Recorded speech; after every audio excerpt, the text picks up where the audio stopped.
Karimnagar old circus ground Geeta Bhavan circle లో అతిపెద్ద shopping expo Kaladarshan arts and craft expo 50,000 variety items ఒకే చోట. లేడీస్ ఫ్యాన్సీ టాప్స్, జ్యువెలరీ, చెప్పుల్స్, bedsheets, Lucknow chikan suits, wooden items లభించును. దర్శించండి Kaladarshan. Welcome to Suman TV Karimnagar. నేను మీ సాకేత.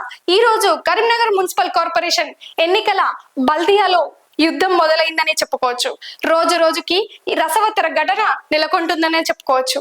అసలు ఈ బల్దియాలో ఈ యుద్ధం ఎందుకు మొదలైందంటే, ఇప్పటి వరకు నామినేషన్ల ప్రక్రియ యుద్ధం ఇంకొక వైపు అయితే, ఎన్ఓసీలు రాలేదనే ఒక బాధ ఒక వైపు అయితే, ఇప్పుడు నామినేషన్ స్క్రూటింగ్ ఉపసంహరణల యుద్ధం కొనసాగుతోంది.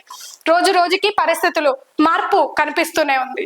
ఇప్పుడు ఒకే పార్టీ నుంచి 2 లేదా 3 లేదా ఆ పైన ఎక్కువ మంది అభ్యర్థుల నామినేషన్స్ వేయడము పార్టీ పెద్దలకి తలనొప్పిగా మారిందనే చెప్పుకోవచ్చు. ఆయా అభ్యర్థుల్లో గెలుపు గుర్రాలెవరో, ఆ సర్వే చేసిన తర్వాత పార్టీ నుంచి బీఫామ్ ఇచ్చేది వరకు తెలుసుకోలేక ఒక ప్రశ్నార్థకంగా మిగిలిపోయిందనే చెప్పుకోవచ్చు. బరిలో దిగేందుకు, పోటీ పడేందుకు, జనాల మధ్య నిలిచేందుకు అభ్యర్థులు ఒక రకంగా పోటీకి సిద్ధపడుతుంటే, అదే పార్టీ నుంచి టికెట్ వస్తుందని ఆశించి నిరాశ చెందిన అభ్యర్థుల వేదన మరోవైపు కొనసాగుతోంది. ఇప్పటి వరకు కరీంనగర్ లో 66 డివిజన్లకు మార్పుగా కరీంనగర్ మున్సిపల్లో కొత్తపల్లిని విలీనం చేయడం ద్వారా 66 డివిజన్లకి పెరిగిందనే చెప్పుకోవచ్చు. ఇప్పుడు ఓటర్ల సంఖ్య అలాగే డివిజన్ల సంఖ్య పెరిగింది కాబట్టి స్థానాలని పదిలం చేసుకోవడానికి అధికార పార్టీలు, ప్రతిపక్షాలు బలాలను ముందుకు తీసుకుని వెళ్తూ వారి స్థానాలను పదిలం చేసుకుంటున్నాయి. అధికార పార్టీలో ఉన్నటువంటి బీఆర్ఎస్ కూడా మేయర్ స్థానాన్ని దక్కించుకోవడంలో కాస్త వెనుకంజ వేసిందనే చెప్పుకోవచ్చు. ఇప్పుడు వారి స్థానాన్ని బలపరచుకోవడం కోసం పార్టీ అధికారులు అలాగే కార్యకర్తలు ముందుండి పోరాడుతున్నారని చెప్పుకొస్తోంది.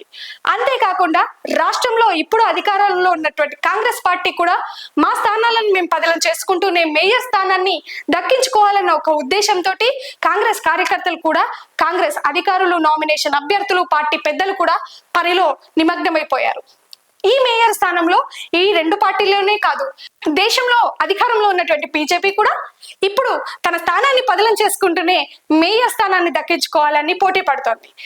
ఇవన్నీ ఒకవైపు అయితే, ఈ పార్టీలతో పాటు ఎంఐఎం, సిపిఐ లాంటి పార్టీలు కూడా వారికి తక్కువ స్థానాలు వచ్చినప్పటికీ వచ్చిన స్థానాలను పెంచుకోవడం దిశలో పోటీ పడుతున్నాయి. నామినేషన్ అభ్యర్థులు కూడా వేసి ఉన్నారు. ఎంతో మంది వేచి చూస్తున్నటువంటి ఈ కరీంనగర్ బల్దియాలో ఇంతమంది పార్టీల మధ్యలో ఇంకొక ముఖ్యమైన ఘట్టం కూడా ఉంది, ఇండిపెండెన్స్. అలాగే ఇండిపెండెంట్లు సైతం వారి ఉనికిని కాపాడుకోవడం కోసం నామినేషన్ వేయడంతో పాటు బరిలో నిలుస్తూ జనాల మధ్య తిరుగుతూ కనీసం ప్రధాన పార్టీ అభ్యర్థుల ఫలితాలు తారుమారయ్యే విధంగా కూడా అవకాశాలు లేకపోలేదు. ఏది ఏమైనా ఇది ప్రధాన పార్టీలకు పురపరీక్షలాగే కనిపిస్తుంది. మరి ఇన్ని మలుపుల మధ్య గెలుపు యుద్ధం ఎవరిది, మేయర్ స్థానం దక్కించుకోబోయేది ఎవరో?